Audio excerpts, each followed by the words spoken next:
أعوذ بالله من الشيطان الرجيم بسم الله الرحمن الرحيم Assalamu alaikum wa rahmatullahi wa barakatuh. All praise and glory to Allah subhanahu wa ta'ala. Infinite durood and salam on Allah, Jew of mankind, Prophet Muhammad sallallahu alayhi wa sallam. Welcome to the second installment of the Obliteration of Falsehood. This has been organized by the Hyde Sunni Movement. Now HSM is part of a national organisation cooperating with other Sunni youth all over the UK. That includes cities such as Bradford, Birmingham, Coventry and Luton.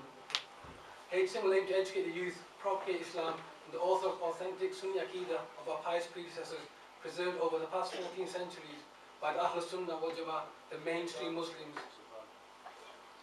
This is the first event under the HSM logo. You may notice the banner outside, and we have held two previous talks before this. And you may remember Allama Arshad Misbahi came down for the first talk last year in 2010, and also Zahur Chisti came down into the mosque and did a great talk on Imam Abu Hanifa, may Allah be pleased with him. The first lecture by Allama Arshad Misbahi removed a lot of misconceptions regarding the beliefs and practices of the Ahl Sunnah wal Jama'ah. Okay? Now, the title Obliteration of Falsehood was we got from this book. This is Obliteration of Falsehood, as you can see. And this book was by Hazrat Mufti Ahmad Khan Naimi, and it tackles a lot of issues facing us today. So I advise everyone to try and read this book. Now, our talks are going to be delivered by speakers coming from Coventry and Birmingham. They're not here just yet, but they are on the way. So before I start, I'm going to pass it to our Huzur, Mawlaana Sahab, who's going to recite the Quran Sharif for us.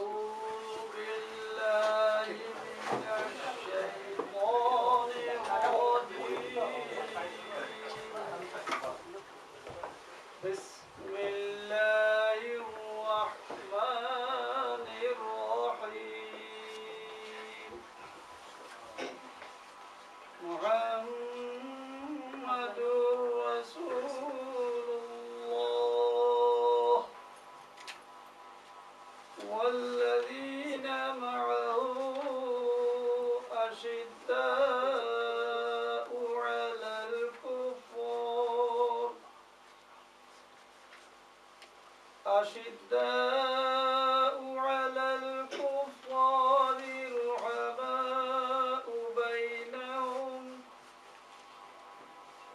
رحماء بينهم تراهم ركعا سجدا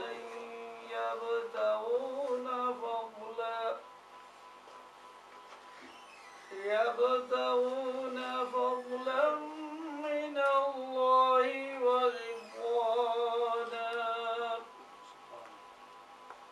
سيماهم في وجوههم من أثر السجود ذلك مثلهم في التوراة ومثلهم في الإنجيل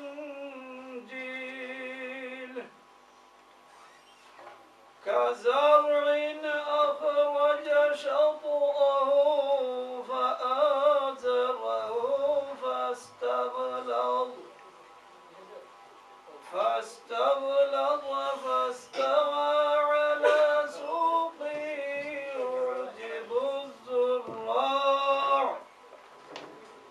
يعجب الزراع ليغيظ بهم الكفار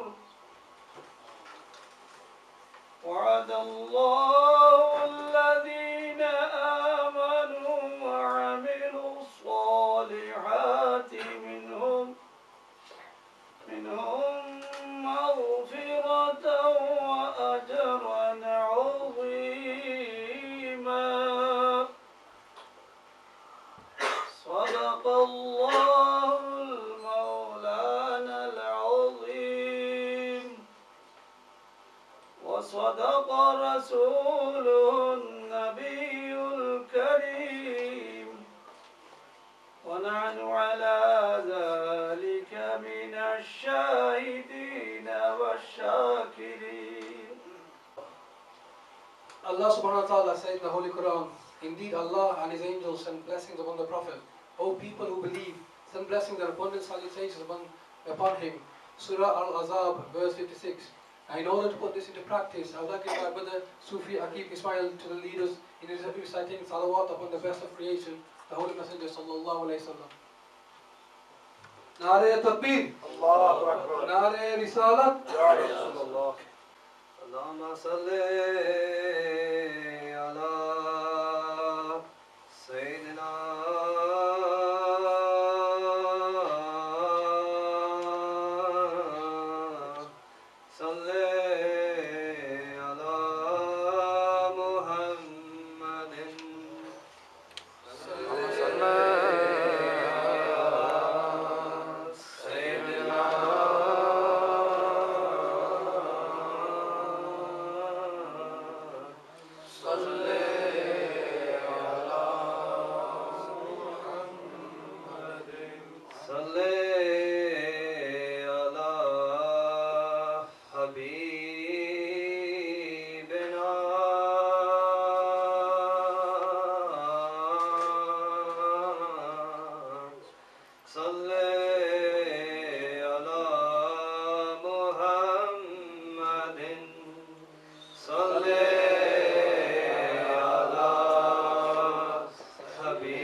محمد سيد الكونين والثقلين والفريقين من عرب ومن عجم مولاي صل وسلم دائما أبدا على حبيبك خير الخلق كلهم هو الحبيب الذي ترجى شفاعته لكل هول من الأحوال مقتحم مولاي صل وسلم دائما أبدا على حبيبك خير الخلق كلهم مولاي صل وسلم دائما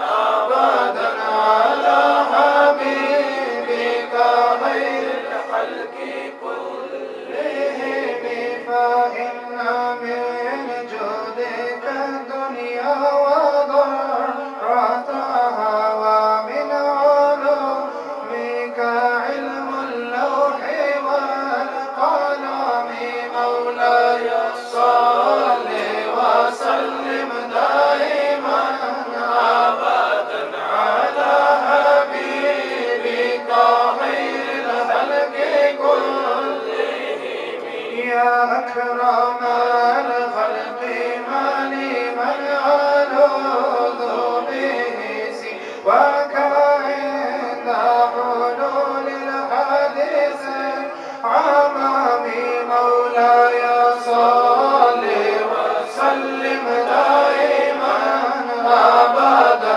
على حبيبك خير الخلق كلهم يا ربي بالمصطفى بلغ مقاصدنا واغفر لنا ما مضى يا واسع الكرم يا ربي بالمصطفى بلغ مقاصدنا واغفر لنا ما مضى يا واسع الكرم مولاي صل وسلم دائما أبدا على حبيبك خير الخلق كلهم ثم الرضا عن أبي بكر وعن عمر وعن علي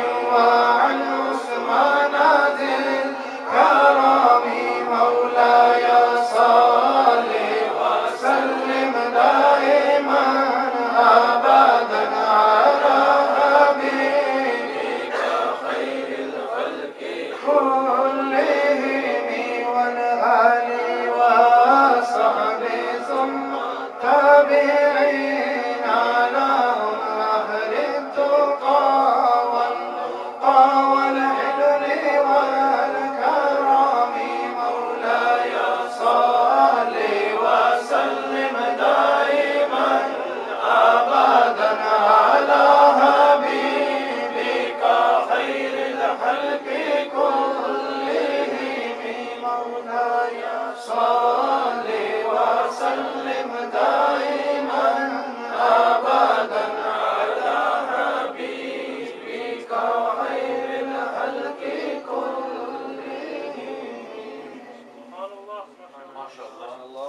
Nare Takbir, Nare Risalat. I'm just going to move on to the next part of the talk today. And today's speakers will focus on recent events that have taken place in Hyde, which have created nothing but fitna and disunity. Now the first talk was delivered by Murtaza Khan called The Reality of Sufism, and the other was by Abdul Rahman Dimishqiyah called Similarities Between Shiism and Sufism.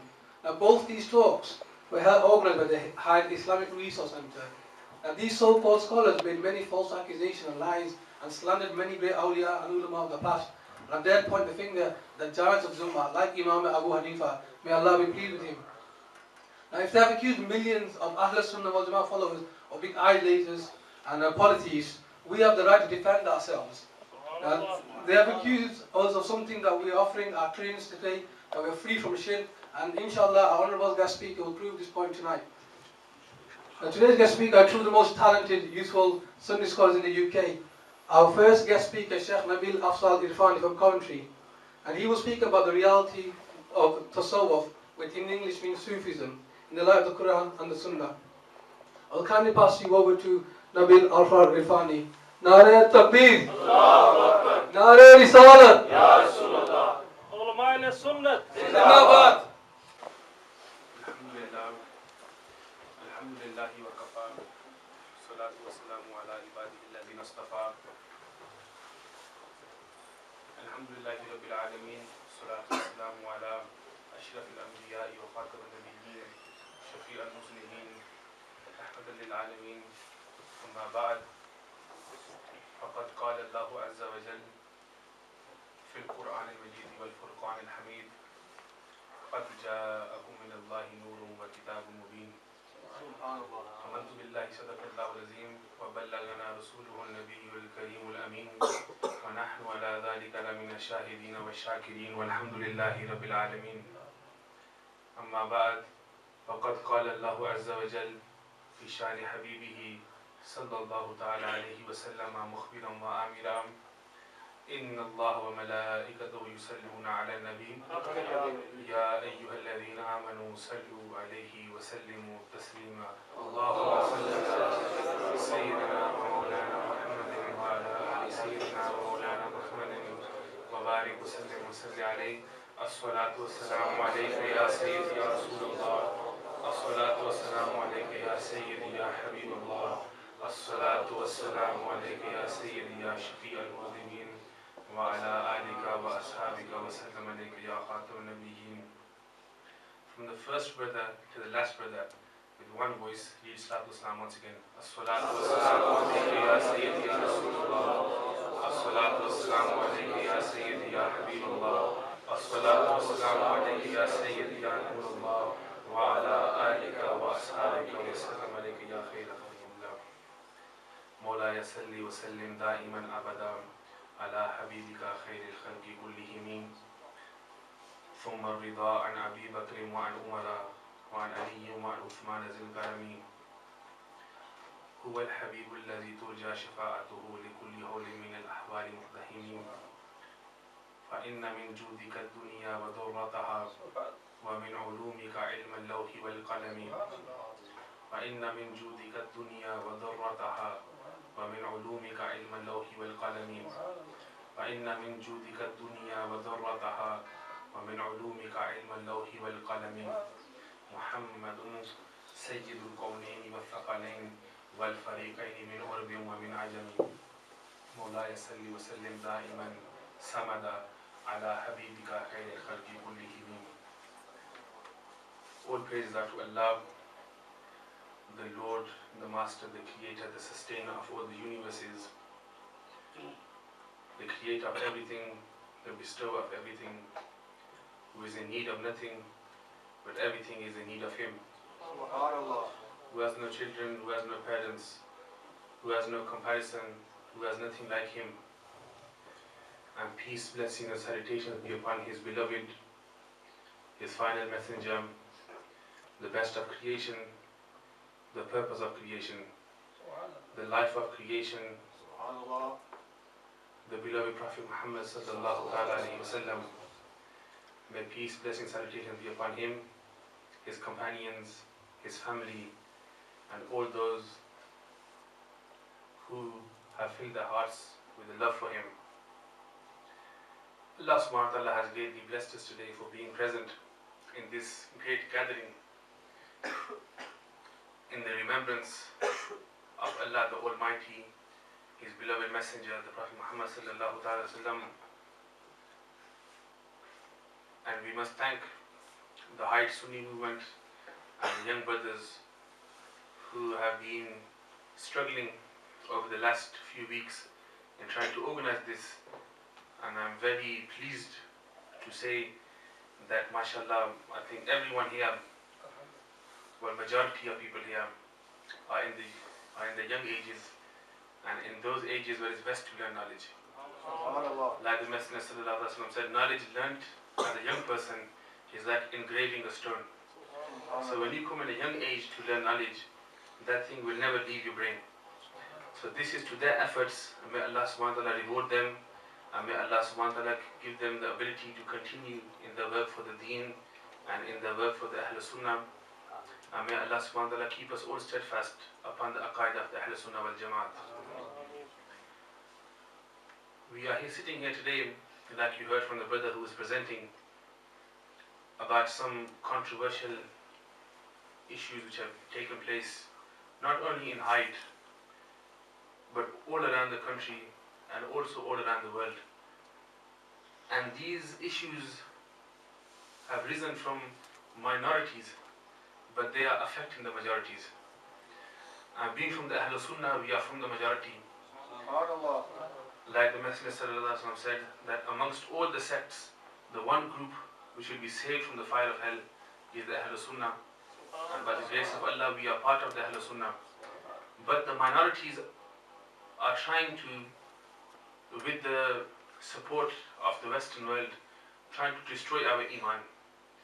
And in the day and age we are living in, from the situation that we can see clearly, it goes back to that hadith of the Messenger sallallahu alaihi wasallam, that a time will come where it will be so hard for a person to save his Iman. That it will be extremely hard for a person to save his Iman. And if a person leaves this world with the Iman in his heart equivalent to a date, the seed of a date, then that person will be given heaven. But the time we are in today, even that small amount of Iman, people are trying to take this away from us. Therefore, we should try our utmost best, as much as possible, to educate ourselves. Like the Messenger sallallahu alaihi wasallam said, that the person's biggest weapon is his knowledge. And until we do not educate ourselves, we will not be able to realize those obstacles, those people, them beliefs which are trying to take our Iman away. Education is the key to the problem we are facing today. So my advice to all the young brothers here today, that inshallah make an intention, because obviously we are approaching the month of Ramadan as well, that anything else, salah, zakah, everything is good, but education should be top of the list. Because until we do not educate ourselves, we will not know about salah, we will not know about namaz, about hajj, about zakat. These things we will not know until we do not educate ourselves.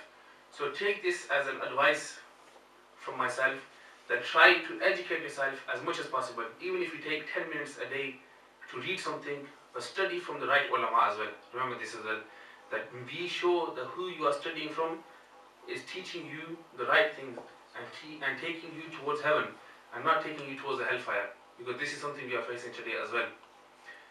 Now coming on and back to the point where we started, about those who have been trying to confuse us and those who have been trying to make us against something which has been carrying on for the last 1400 years. Because the Ahl Sunnah, we cannot thank Allah subhanahu wa ta'ala enough, that our Aqidah is not something which has started 50 years from today, or 100 years from today, or 200 years from today. This Aqidah of the Ahl Sunnah was taught directly to the companions by the Messenger sallallahu alaihi wasallam himself. And from the companions of the Messenger sallallahu alaihi wasallam to the Tabi'een, like as the Imam Azam Abu Hanifa, who is our Imam in our Mazhab of Hanafi. The same Aqidah was given to him from the Imam Azam Abu Hanifa. It was passed on to his students, Imam Muhammad bin Hassan Shaybani, then to his students like Imam Shafi'i and other ulama that have come, passed on generation by generation to the king of the awliya, as the Ghawsul Azam Shaykh Abdul Qadir Jilani radiyallahu ta'ala anhu. From him it was passed on to the ulama, the scholars which have come to the subcontinent where we are from, like Shah Abdul Haq Muhaddis Delvi rahmatullahi ta'ala alayhi, as the Shah Waliyullah Muhaddis Delvi rahmatullahi ta'ala alayhi, as the Shaykh Mujaddid Al-Fisani, Shaykh Ahmad Sarhandi Faruqi rahmatullahi ta'ala alayhi, all the way to Allah Hazrat Imam Ahmad Raza Khan Delvi rahmatullahi ta'ala alayhi. And like that, it has been passed on to us. In between, many different groups have emerged, different sects have emerged, but with time they have come and with time they have gone. Like we had those people who believed that the Quran was not the word of Allah but it was a creation of Allah. Then people came, they were gone. We had the Mu'tazila, the philosophy thinking, and about different beliefs in Islam, about the Quran, about Allah, about the prophets. They came and they went. But now we are facing one of the biggest problems and the biggest fitna in history. Approximately, roughly one of the worst fitnas we are facing at the moment. So to counter this, it is very necessary for us. But we have to be aware first, aware of what their beliefs are before we counter it. Now they made an attack on the Sufiya. On the Sufiya. In English, someone who practices this is known as a Sufi, as he is known also in Arabic as well. And this whole system is known as Sufism, whereas in Arabic is known as Tasawwuf. Someone who practices Tasawwuf is known as a Sufi, the Sufiya, and what is known as Sufism. What the first thing that these people try to tell you is that Sufism is something different to the Ahl Sunnah. That Sufism is something different to the Ahl Sunnah. This is something that they try to tell you first. Or like one of our brothers, to pay their attention towards the front and not look left and right. Because you look left and right, the shaitan whispers in your ears and tries to make you look left and right. If you concentrate on the front, inshallah you will understand what I am saying to you. The Sufism or the Sufiya, their path is not different from the Ahl Sunnah. The Ahl Sunnah wal Jamaat, for those brothers who may not be aware, I'm sure majority of you are, the Ahl Sunnah wal Jamaat, just to brief you on this, the Messenger sallallahu alaihi wasallam said that my ummah will be divided into 73 different groups. Kulluhum fin nar, all of them will be going to the hellfire, illa millatan wahida, except one. The Sahaba Ikram asked, Man hiya ya Rasulullah sallallahu alaihi wasallam, what is that group which will be saved from the hellfire? So now, in the ummah of the Messenger sallallahu alaihi wasallam, in the nation of the Prophet sallallahu alaihi wasallam, there will be 73 different groups, 73 different names, different types of people will call themselves different things. All of them will go to the hellfire. And this is not me saying this. The Messenger sallallahu alaihi wasallam himself is saying, Kulluhum fin nar, all of them will go to the hellfire. Illa millatan wahida, except one group. And when the Sahaba Ikram asked the Ya Rasulullah sallallahu alaihi wasallam, which is that group? The Messenger sallallahu alaihi wasallam replied that those people who follow and be steadfast upon my sunnah and upon the sunnah of my companions. And when Hazrat Mawlaana Ali radiallahu ta'ala anhu, who is the fourth Khalifa and the fourth rightly guided Khalifa and the fourth greatest person after the Prophets, when he was asked about who is this group that will be saved from the hellfire, Hazrat Ali radiallahu ta'ala anhu replied, and this beauty about this is that this narration can be found in the books of the Shia as well. In the Shia, the Rawafid, you can find this in there as well in Ihtijaj Tabrasi. You can find this in there that he replied that when every sect will be going to the hellfire, the one which will be saved from the hellfire will be the Ahlul Sunnah wal Jamaat. And these are the words of Hazrat Ali radiallahu anhu. So we are the Ahlul Sunnah wal Jamaat. That's why we call ourselves Sunni. Now, there are those as well. Now we know that 72 will be going to hell. How many will be going to hell? If you understand what I am saying, talk loud, just talk with me. How many will be going to hell? 72. And how many will be going to heaven? And what's the name of that one? Good. The Ahlul Sunnah wal Jamaat, and short for Sunni, they will be the only ones that will be going to hell. Going to heaven, sorry. Now, not hell, don't get worried about that yet. We're going to heaven. But we have to know what our aqaidah, if we call ourselves a Sunni, we can't be a Sunni by calling ourselves a Sunni. We have to know what our aqaidah, what our beliefs are to be a Sunni.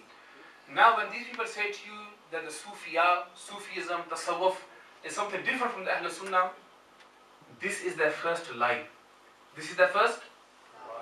This is the first? Lie. Because the Sufiya, Sufism, Tasawwuf is all in accordance, and it is just a different name for the Ahlul Sunnah wal Jamaat. And those people who practice the way of the Sufiya, practice the way of Sufism, these all have the same aqaid, those aqaid which come in accordance with the Ahlul Sunnah wal Jamaat. Same beliefs with the Ahlul Sunnah wal Jamaat. Now you heard in Hyde and also up and down the country that certain scholars, so-called scholars from different beliefs, have been coming and have been disregarding the Ahlul Sunnah, have been disregarding the Sufiya and have been disregarding the Ahlul Sunnah. And they have been naming certain scholars, certain of our imams, they have been naming them and Mazallah calling them kafir, calling them non-believers.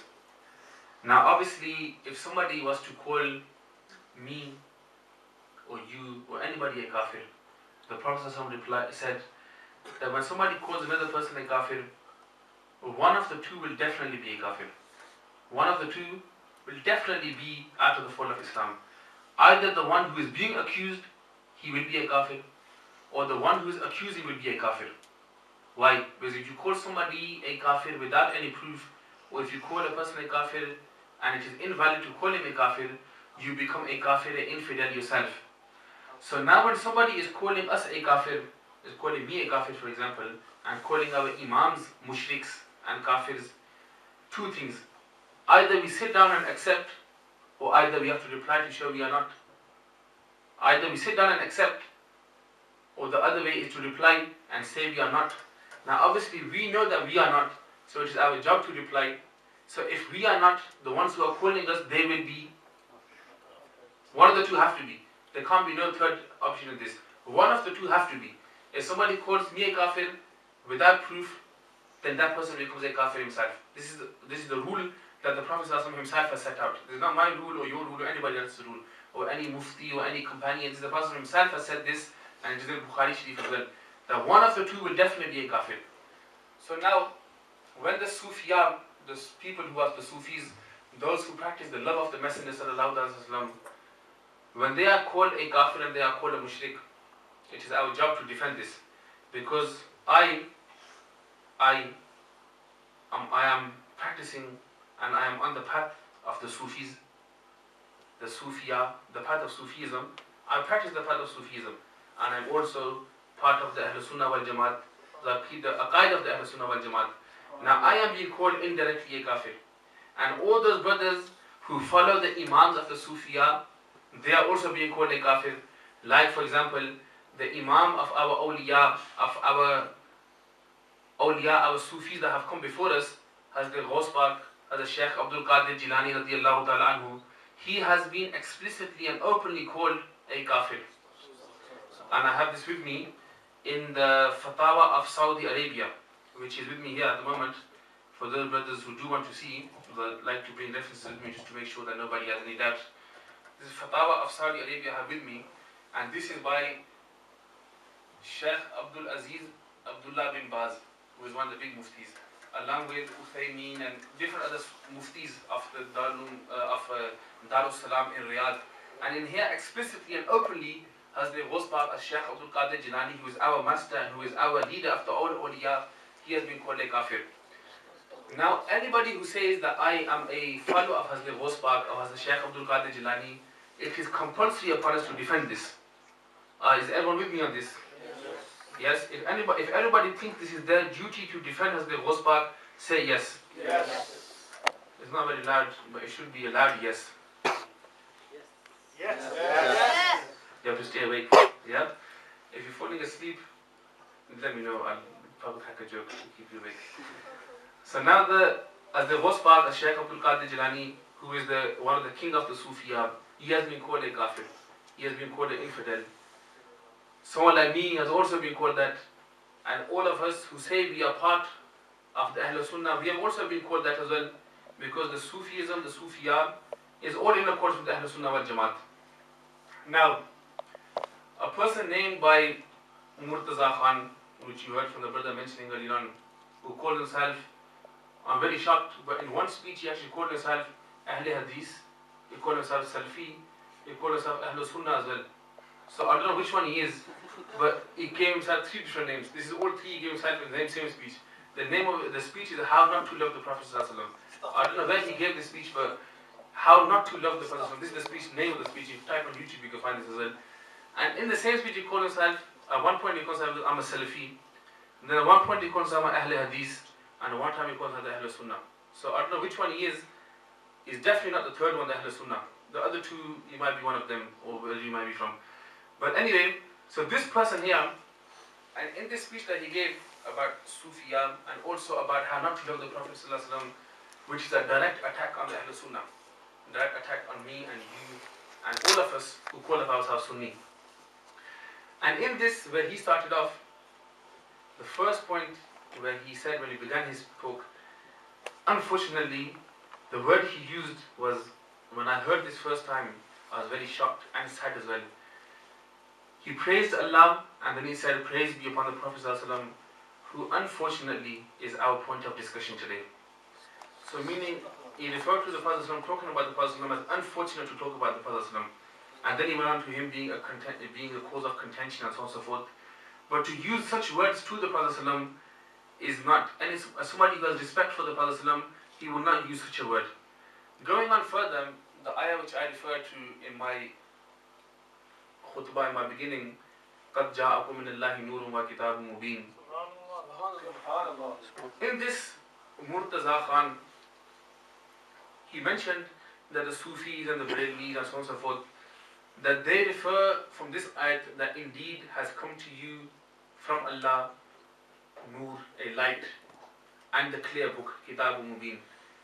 And they say us Brahmins, we remember Brahmins, they refer to us as something different as well from the Ahlul Sunnah as well. This is something else, one of the other different types of lust plot that they have in their brain. That they also refer to us to be different from the Ahlul Sunnah as well. And then you look, I'm calling myself a Sufi, I'm calling myself a Brahmi as well, and at the same time I'm calling myself a Sunni as well. So that means that all these three mean the same thing. They're all the same, they're all the Ahlul Sunnah wal Jama'ah. One thing, it can't be two or three, it's only one. Now, he said from this ayat, by referring to the Nur of the Prophet قَدْ جَاءَكُم مِّنَ اللَّهِ نُورٌ, that in this, the Nur does not refer to the Prophet ﷺ. And us Brahmis, we call the Prophet being Nur, being light. This is all a Kufriya Aqaid. These Aqaid are Kufriya, meaning they're the Aqaid of the disbelievers. And this is shirk, this is comparison to Allah subhanahu wa ta'ala. And he's calling, by referring to the Prophet ﷺ being Nur, by referring to the Prophet ﷺ being light, we are committing kufr and shirk. Upon this, I would like to shed some light upon this ayah of the Quran, that in this the word Nur, what does it refer to? Now he said Nurun wa, that waw here that comes is ataf, and this is matuf alayh, meaning this, the Nur refers to the Quran here. For instance, if we take this meaning, but the Nur here, the Ahlul Sunnah and the majority of the Mufassirin have referred to Nur being the Prophet sallallahu alaihi wasallam. Now like him, he did not give no reference.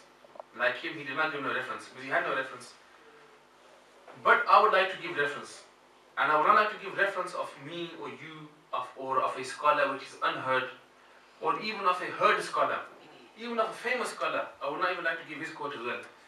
Now who more better would it be to understand the Quran from?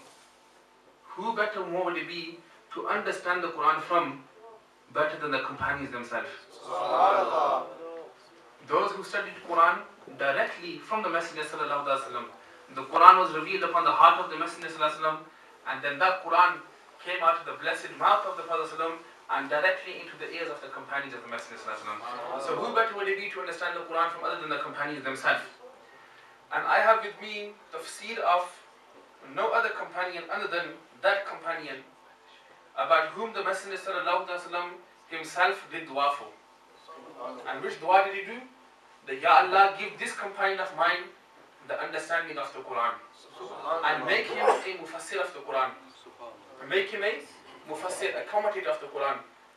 And this is Hazrat Abdullah ibn Abbas radiallahu ta'ala anhuma, who was the first cousin of the Messenger sallallahu alaihi wasallam, and Hazrat Abbas, who was the uncle, their son Hazrat Abdullah radiallahu ta'ala anhu, and both radiallahu ta'ala anhuma.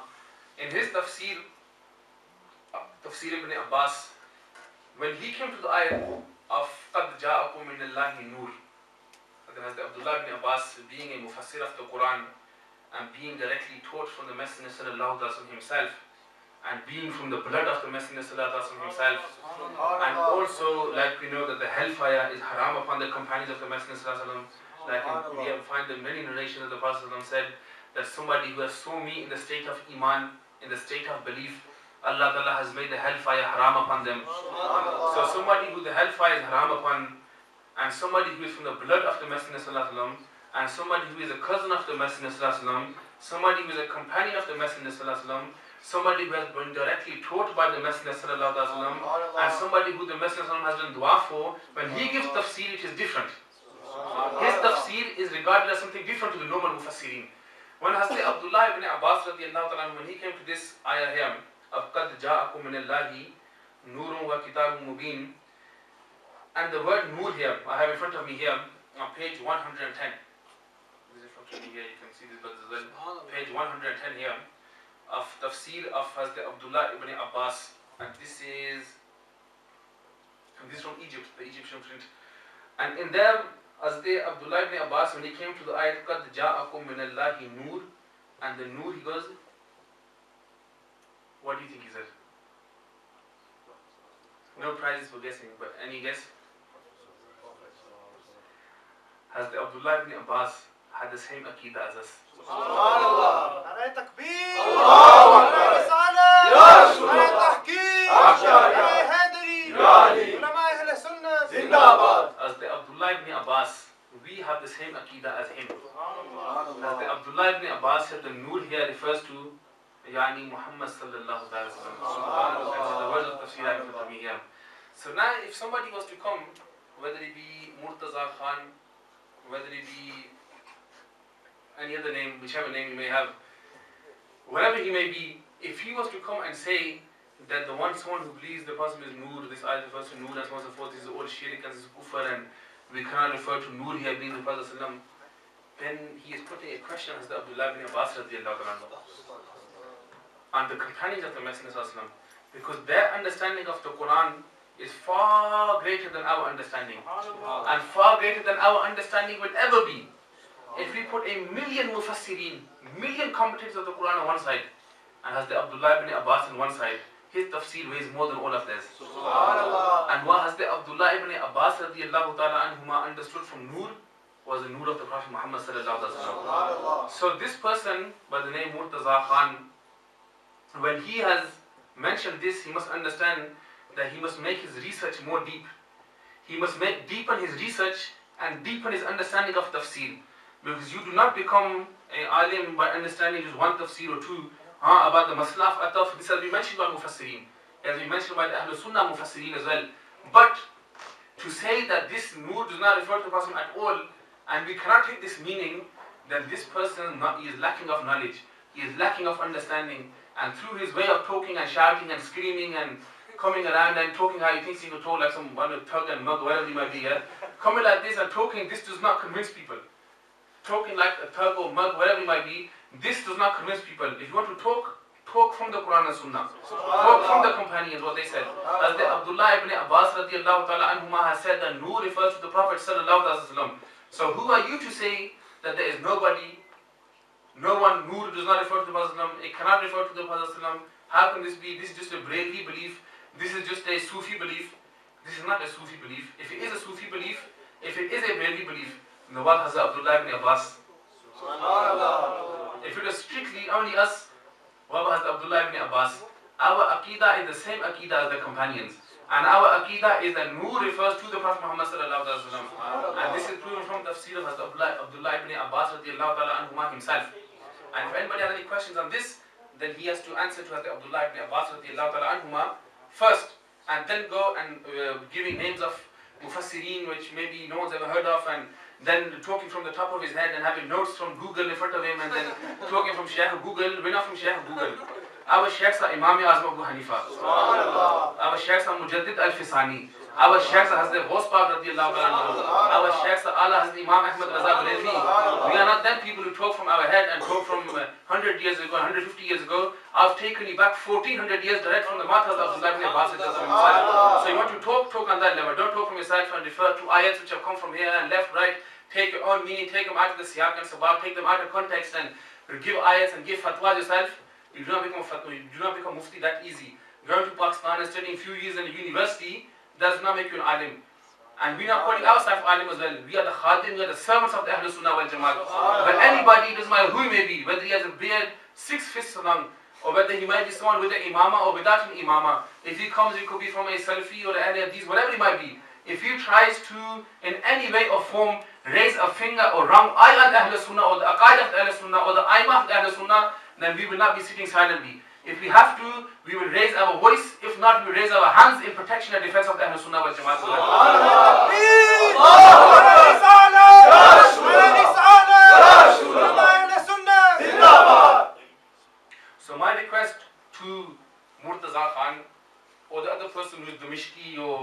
Junaidi, that if you want to criticize the Ahlul Sunnah, you will not be able to do it so easily.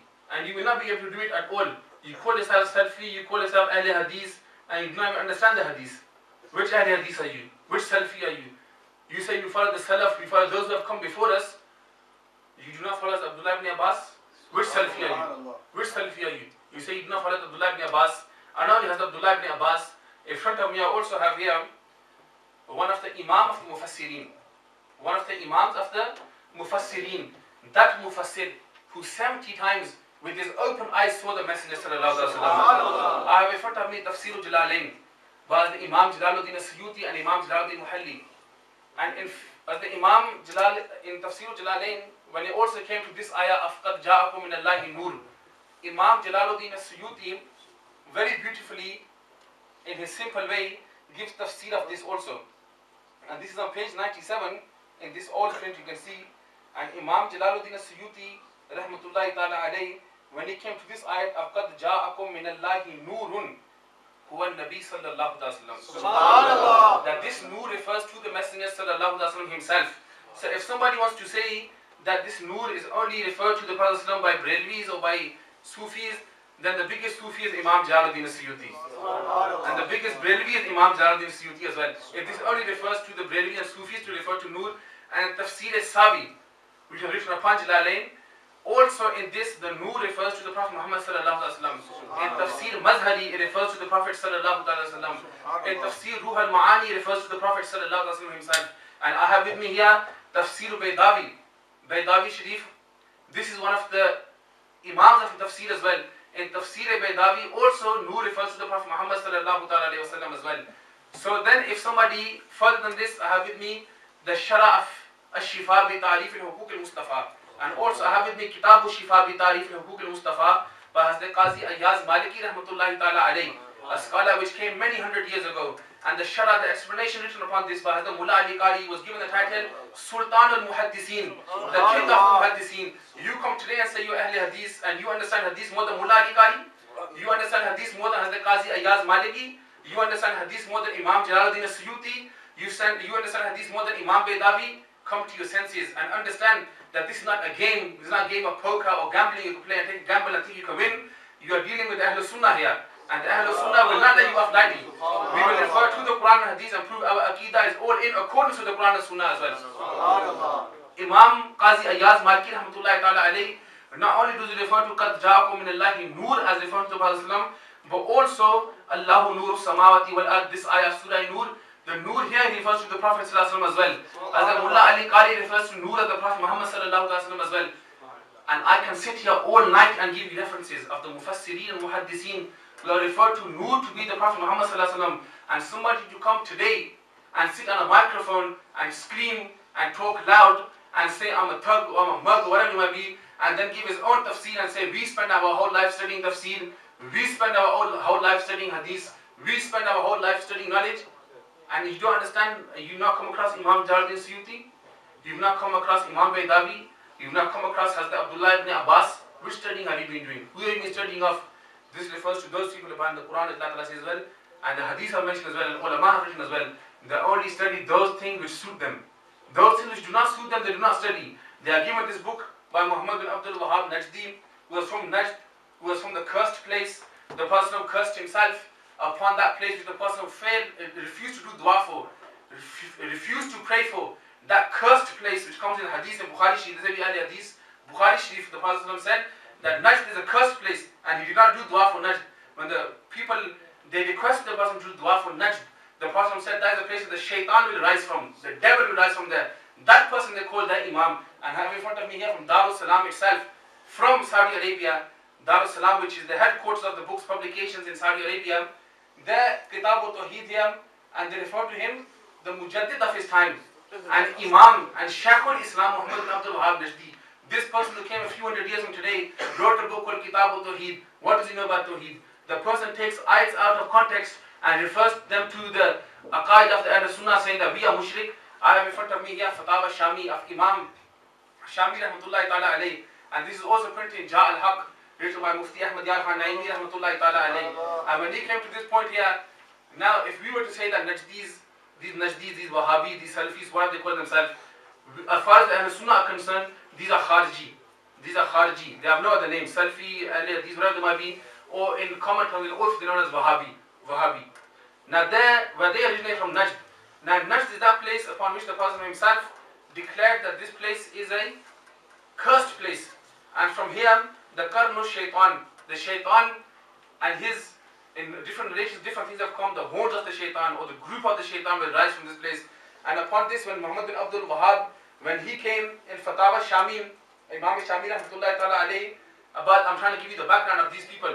These people who come today and say that the Ahl Sunnah or the Brelvis and the Sufis, these people are wrong, these people are liars, these people are mushriks, these people are kafirs, these people, to this extent that this person Murtaza Khan said that we are the supporters of the West, or we are being supported by the West, by the Americans and by the British, that we are agents of Britain and we are agents of the Western world. This is to the extent that this person went to by saying and accusing us.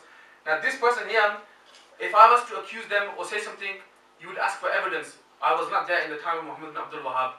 Somebody who comes 50 years from today, he was not in the time of Muhammad bin Abdul Wahhab or in the time of the Wahhabi movement. But Imam Shami rahmatullahi ta'ala alayhi directly witnessed the time of the Wahhabis, and he gives his verdict on this.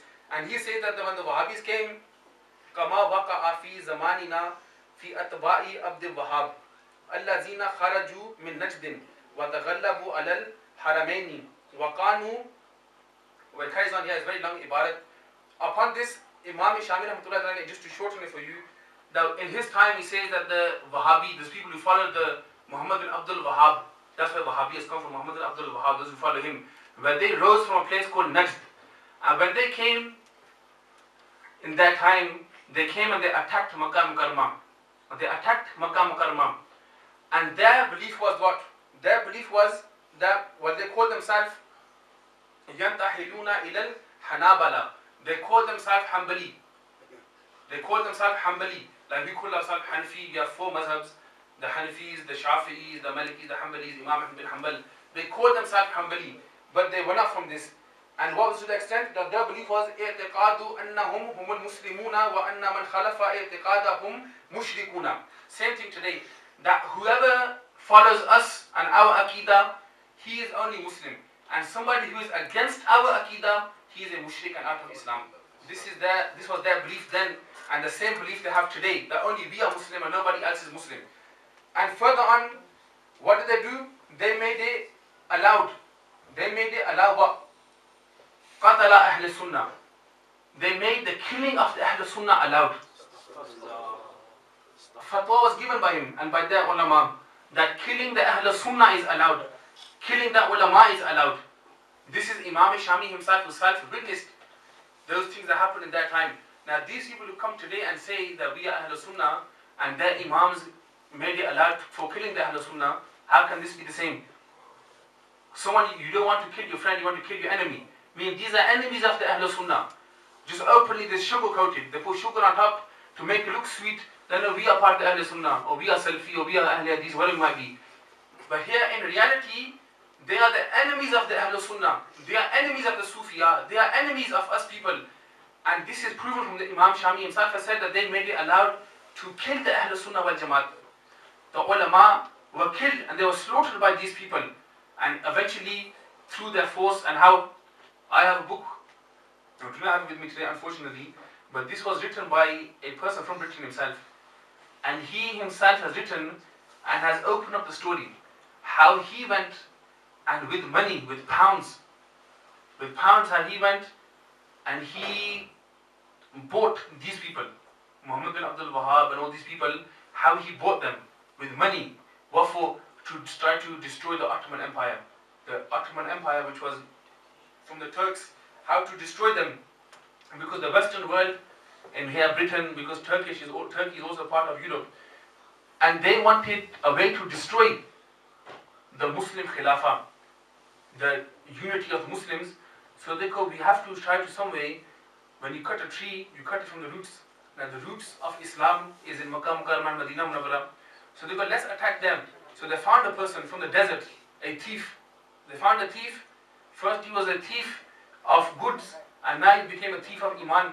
So they took this thief and they go, you start new beliefs and we give you royalty as well. They found a person to give, who we could make as a royalty, a political person who had his own harsh political views. They gave them money, they bought them off, and they can go now. You go and now destroy Islam, make new beliefs, call these mushriks, call these kafirs, and how they will fight you to protect themselves. We'll send you our troops, we'll send you our money, our forces, you fight them. To this extent now that these people talk about bid'ah, that's the only word they know, shirk and bid'ah. Which did the Prophet himself call that place the Jaziratul Arab or Makkah Mukarramah and Medina Munawwar? Did he call it Saudi Arabia? Did he call it Saudi Arabia? Do you know this, that in the whole of this planet today, the only country which is named after a person or a family is Saudi Arabia. Saud, that's the name of the king. Saud. When he came and he took over to that extent that he made himself the owner of Makkah and Medina. He called himself the owner. And he named the whole country after himself. And this person supports them people that if they wanted to, they could build a ladder made out of gold which can go from here to the heavens. This is words. They said from the blessed grave of the Prophet ﷺ to the heavens, they can build a ladder out of gold and nobody can stop them from doing this. This is what his words are. So if it was that easy to get to heaven, I'm sure everybody would be trying to build a ladder. Everybody will try to build a ladder, leave the amal, leave everything, let's build a ladder and try to get to heaven. Now this is the extent of this person's hypocrisy and how lost he is. That he is claiming that people can build ladders to heaven as well. And he's praising them that they can. And then he goes, what stops them? The only thing that stops them is the Sharia, is the Islamic law. So the Islamic law stops you from building ladders to heaven, number one. And number two, according to him, that is possible for them, but they follow the Sharia. So if they follow the Sharia, so all the other things they are doing, this money they're taking from the Americans and from the British, the money that they're taking, and then that same money, what they do, they exchange it with oil and petrol. That same oil and petrol is put into the tanks of the Israelis that kill our Muslims in Palestine. That same oil that they give to the Americans and British, that same oil, and he asks the question, he goes, what do these peers do for Afghanistan? What do these peers do for Iraq? Peers, what do we do in Iraq? Peers, what do we do in Afghanistan? This is how he talks, shouts. Peers, what do we do in Afghanistan? Peers, what do we do in Baghdad? What do we do in Iraq?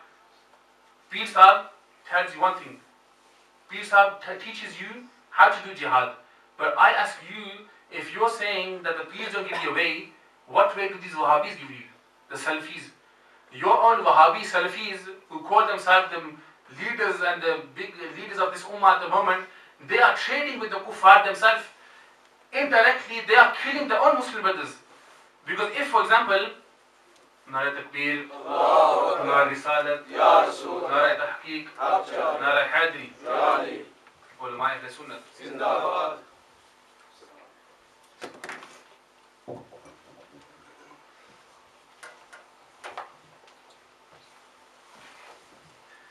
So these people, in reality, these people are killing the Muslim brothers themselves. They are killing our Muslims themselves. They say that we are the only Muslims. Everybody else who does not agree with our Aqidah, he is a kafir, he is a mushrik. And then they ask us, that same person Murtaza Khan, he asked us, what do these peers tell us? What's the recipe for Afghanistan? What's the recipe for Iraq? What's the recipe for Palestine? The simple recipe. If Saudi stop giving oil, they stop their investments into America, the war would finish. Recent statistics have told us that if Saudi was to pull their investments out of America, the American economy would collapse. Why don't they do this? Why don't they do this? They could build a ladder made out of gold to heaven, according to him. They could build a ladder from the blessed tomb of the Prophet ﷺ all the way to heaven. This is his words, out of gold as well. And they can spend $50 billion and so on and so forth, whatever you're saying.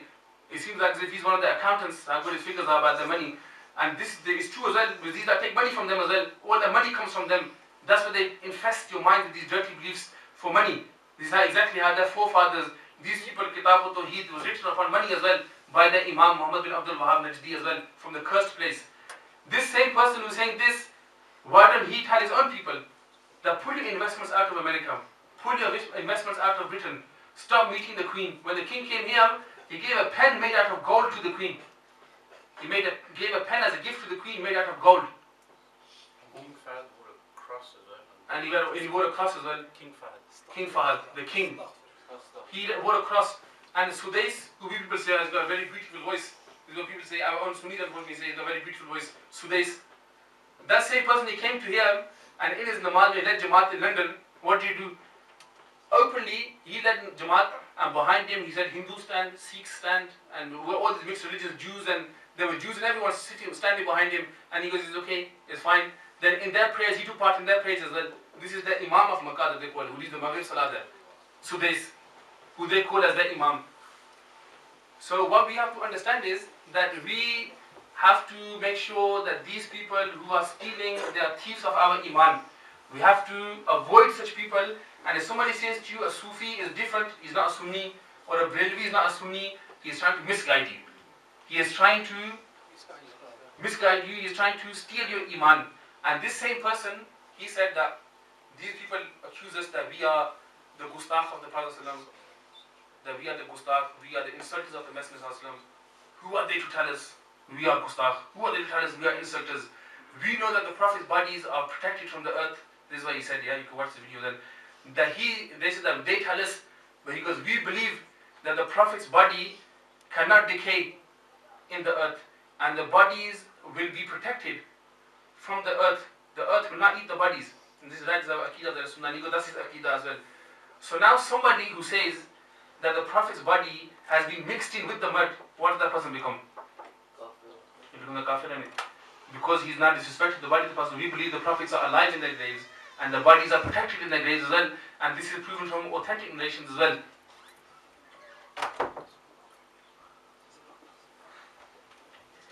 This is proven from authentic narrations. And this person claimed that he believed this as well. Now I want to put in front of him Taqwiyatul Iman, which I have in front of me here, written by Ismail Dehelvi.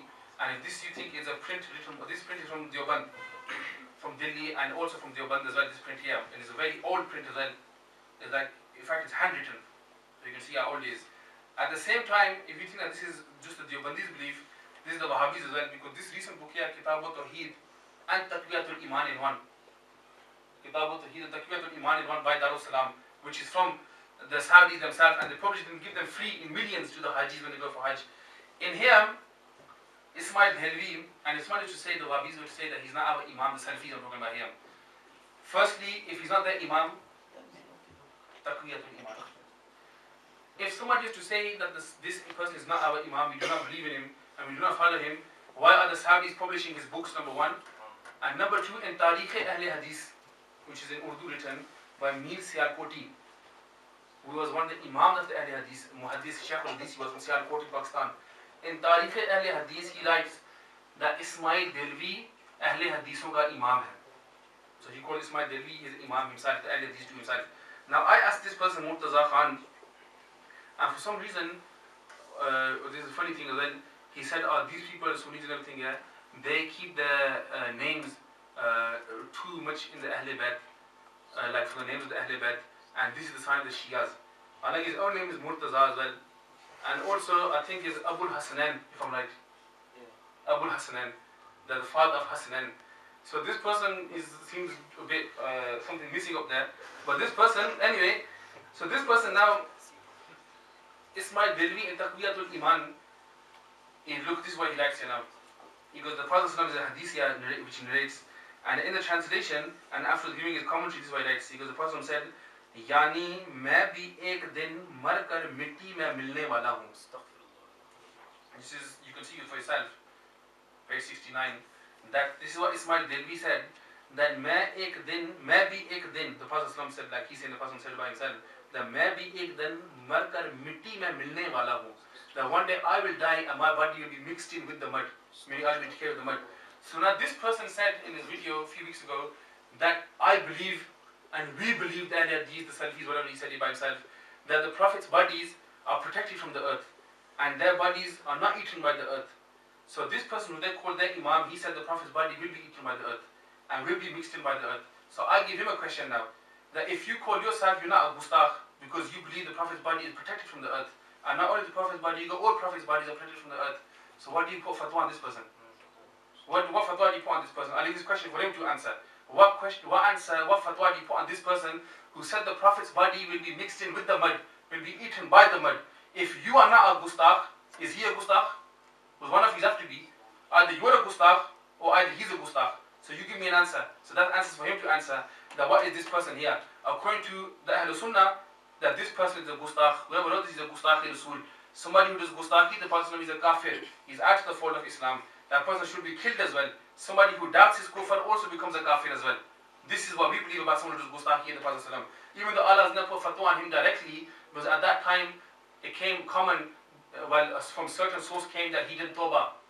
And Allah goes, okay, on that basis that we've heard that the Prophet tawbah, we do not put fatwa on him directly. But because the Deobandis and the Wahhabis today still publish his books and they stand by this, we believe somebody who stands by this and believes in this, he becomes a kafir himself anyway. He's out of the fold of Islam.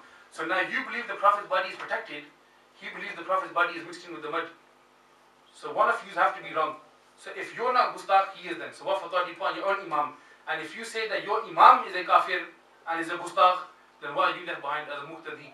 Somebody who does iqtida behind an imam and you read namaz, if you have doubt in that person, the imam's wuzu, the imam maybe he's got wuzu, maybe he's not, maybe this imam is a fasiq, whatever he is, you can't read namaz behind that person because you have doubt in his imam, you have doubt in him. And if his aqidah is wrong and you calling yourself that our imam is Ismail Delvi in Tariq al-Hadith, which is a mu'tabar kitab of the al-Hadith, which is by Mir Sialkot, he was given the title Shaykh al-Hadith. He's a Shaykh al-Hadith, he was in Sialkot. He says that Ismail Delvi is their imam. And them Saudi Salafis and Wahhabis, who he was praising so much that they could build gold ladders to heaven, also they spent money on this as well, Taqwiyatul Iman here. Same book here. This is an old copy, that's why I gave you this instead of this one. So he has to answer this question now. The what fatwa, what ruling does he give on this person? Is this person a Muslim still? If he's still a Muslim, then he becomes a kafir himself. Because you doubt this person's kufr, you become a kafir yourself. He has to answer this. At the same time, about the nur, what he said, that believing the ayat qad ja'akum min Allahi nur, that this nur, only Brahmanis believe that the nur in qad ja'akum min Allahi nur refers to the Prophet ﷺ. Otherwise, this is for ataf. That's fine as well. Mufassirin have given that as well. But I give it to him tafsir of Abdullah ibn Abbas radiallahu ta'ala anhuma, that nur refers to the Prophet ﷺ. Also of Imam Jalaluddin Suyuti in Jalalain in Imam Jalaluddin Mahalli, also of Tafsir Sawi, also of Tafsir Bedawi, also of Tafsir Mazhari, also of Tafsir Ruh al-Ma'ani, also of Tafsir Ruh al-Bayan, and many more as well. That nur in qad ja'akum min Allahi nur refers to the Prophet ﷺ. And he denied this. So he has to give an answer to this as well. That where has he studied tafsir from? He said we spend our whole life studying tafsir and studying hadith and whatever this guy was on about. He has to understand this first, that what he said there is completely not in accordance with the aqaid of the Ahlul Sunnah wal Jamaat. So finally, just to finish off, you have to understand, I know I was supposed to speak more in depth about the Sufiya, but inshallah, Lamasa will speak to you more in depth about that as well. What I wanted mainly to do was that person who came here and spoke to you a few weeks ago, and he claimed that nobody can reply to me and no one to reply, but generally, like I said, that we are the servants of the Ahlul Sunnah. And if anybody in any way or form tries to, however, either way, any way, if he tries to raise a bad eye on the Ahlul Sunnah, we will not sit silently. We will give an answer to that person, and in every way or form, we will do jihad against them as well. If we have to, we will do jihad against them people, because the protection of our aqaid is the protection of our iman. And if we cannot protect our iman, what sort of Muslims are we? What can we call ourselves? If we can't protect our aima who have a whole religion was passed to us but through them, and when they are being called kafir, when Imam Husiri, when he is being called a kafir for writing certain verses in his qasaid, and when Ibn Arabi, Shaykh al-Akbar Ibn Arabi, when he is being called a kafir openly, when other aima are being called a kafir openly, it's our job to defend them, because defending them is defending us, and defending our aqidah, and defending all of our beliefs. So remember this and keep this in mind. There's many other things I talked about. I was actually listening to his speech again on the way coming here, and I was making notes as well, that where the things he made wrong, and I really wrote 6 pages here of all the things that he said wrong, and I was telling you about them as well. But this person, all he is, he's got a style of talking. I don't know, he's maybe a drug dealer, he's thug boy before, whatever he was, yeah. And he talks, and he thinks this way of talking and shouting and screaming, and I can talk on the slang level, and people like this, and they believe me. It's not that easy, It's not that easy. It don't work like that. You could be the biggest thug, you could become whatever you want to be, but that's not the way we teach our deen. If you want to come, and if you want to get your point across, and if you want to think that if you think you are right, then I'm sure that the ulama for I don't know how long have been telling him to come forward and to come and speak and talk, but for some reason this person, he says that we do not go near the innovators. So if you're not going to go near the innovator, how are you going to change that innovator? Is it not your duty to bring that person back onto the right path? If you're calling us innovators, it is your job now. The Prophet said, when you see something wrong, try to change it with your hand, your mouth, at least think is wrong. So you're not making an effort to change it. So at least come forward and try to change it if you think you are right. In reality, the point is this, that these people, they're guilty. They know they're right. The problem is that when it comes to the normal people, the normal awam, when it comes to layman, to take them away, to take their iman away, money and dollars are enough. They can deal with that. But when it comes to the ulama, it don't work with money, especially the ulama of the Ahl Sunnah. It don't work like that. So when it comes to the proper servants of the Ahl Sunnah, it don't work like that. And they know money can't come there. Money can't come there. Money don't have no weight there. Therefore, they don't want to come forward. And if he thinks he's right, stop giving these stupid nonsense, thugs and mugs and all this crap. Come and talk sense. Talk from Quran and Hadith. He gave a whole talk, he gave no reference. He read ayats of the Quran, and he only referred those ayats which refer to the idols, he referred them to the awliya. He referred them to our awliya, our salihin, our salaf. He referred them to them. He referred them to the saints. Clearly he said the saints and the awliya, they are referred to in the ayats, were referred to idols. So this is to the extent of his corruption and to the extent of his lies. May Allah subhanahu wa ta'ala all give us the ability to follow the correct aqidah of the Ahl Sunnah wal Jamaat and give us the ability to live our life in accordance with the life of the Messenger sallallahu alaihi wasallam. Give us the ability to protect our iman, especially from these deviant people, these deviant sects, these people who have only been originated from the last 100, 150, 200 years, who have come in to try to destroy our iman. And may He give us the ability to fill our hearts with the love of the Messenger sallallahu alaihi wasallam. And like he said, this is excessive love. This is stupid love. And this love takes these people out of the fold of Islam. And this is the person who's giving fatwas about love. And he called himself, he goes, I'm not a Gustaki Rasul. And the first whole point of his talk is what? How not to love the Prophet. So this is amazing, very amazing. May Allah subhanahu wa ta'ala again guide us all, keep us upon the right path, keep us on the path of the Ahl Sunnah wal Jamaat, keep us on the path of the Sufiyah, keep us on the path of Allah rahmatullahi ta'ala alayhi, keep us on the path of the real, our Salaf, our Salihin, and may He guide us all on that group, that only group, that Jamaat which will be going to heaven, the firqa which will be going to heaven, and not upon those which will be going to hell. وما علينا إلا البلاغ المبين. نعرة تكبير. الله أكبر. نعرة رسالة. يا رسول الله. أهل السنة والجماعة. زندباد.